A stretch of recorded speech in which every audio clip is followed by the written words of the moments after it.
Thank you and welcome to the show this morning. The topic this morning, excuse me, is Cuba. And we're fortunate to have with us to talk about Cuba, Dr. LMadu. And I think the audience recognizes Dr. LMadu from the many shows that we've had with him, dealing not only with South America, but with the Middle East, with Africa, and with almost every continent.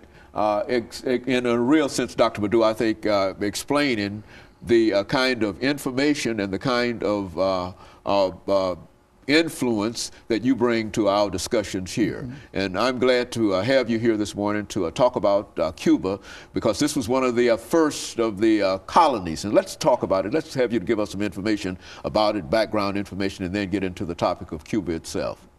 Well, you know, everybody understands that Cuba, you know, was a former Spanish colony. You know, we remember the Spanish-American War and, you know, what happened, how Cuba, you know, became independent, up to the revolution, up to the treaty, you know, the Guantanamo Bay Treaty and all that. In order to understand, you know, Cuba today, one has to go on what I might call 3 levels. One is from 1959, when Fidel Castro overthrew Fulgencio Batista, till 1990, you know, when 1991, when Gorbachev started his perestroika in Russia and communism collapsed.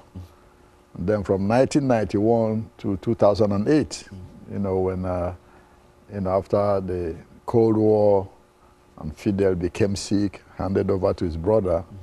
His brother took over from 2008 February effectively as president, you know, till now. So these are the 3 stages. Exactly, that one can look at, you know, what is happening in Cuba up to today. Prior to, you know, the Cuban Revolution, everyone understood there was a lot of American influence in Cuba. A lot of the companies in Cuba were owned by Americans. A lot of the corporations and businesses, casinos, etc., etc. In fact, Havana was a Miami, you know, at that time of the Caribbean, where most of the casinos were located. So here comes Fidel Castro in 1959 and overthrew the so-called corrupt dictatorial government of Fulgencio Batista. Initially, people thought that the, you know, Cuban Revolution would follow the capitalist path. Okay. You know, but however, most people didn't understand the thinking of most of the Cuban revolutionaries, particularly Raúl, who is the current president. In fact, Raúl Castro was the main communist amongst the revolutionaries, not even Fidel himself. In fact, history says that, you know, Fidel was influenced by his own junior brother, Raúl Castro, who was already a member of the Communist Party when the revolution started. And as you well know, this revolution was sparked, you know, because of the dictatorship of Fulgencio Batista. You know, people were being arrested, jailed, civil rights, you know, was human and civil rights were being violated, etc., etc. And of course, like all revolutions, you know, these were few people, you know, started, about 5 or 6 of them, really. You have Fidel Castro, you have Raúl Castro, his brother, you have Che Guevara, the Argentine medical doctor, you have Huba Mato, who was Commandant Huba Mato, and then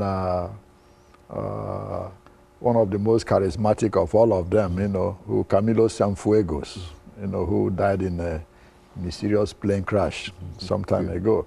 Just 5 of them, plus the highest ranking black amongst them, called Juan Almeida, Major Juan Almeida. He just died 2 years ago.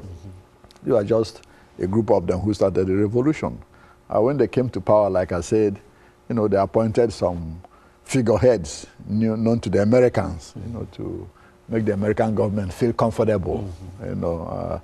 But at the same time, Fidel Castro and his brother and the rest wanted a socialist, you know, Cuba, where unemployment will be a thing of the past, racial discrimination will be a thing of the past, you know, free health care, free education, and you name it. And because of the path they chose, they fell out of favor with the Eisenhower government administration. Dr. LMadu, what we're going to have to do during this first segment, we're going to have to take our first break. And after we come back, we can pick up at that particular point. But it's time for us to take this first commercial break. And we'll be back with our audience following this very, very short commercial break.